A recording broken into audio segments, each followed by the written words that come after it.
इस्लाम हजोब्बाय गासिबो हजोब्बाय आं सानना लादों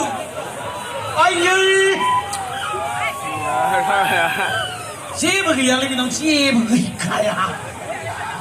थेवबो बे आदा नोंनिफ्राय साबसिनथार आखलावबो मोजां नोंहाबो आखलावबो आं जायो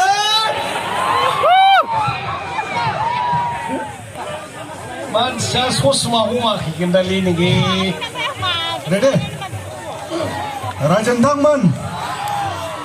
दिनैनि बे हाबाफारियाव फैनानै जेनेबा माखौबा एक्सटेनसन खालामनो हायो बैसोखौबो एक्सटेनसन खालामनो हानांगौब्ला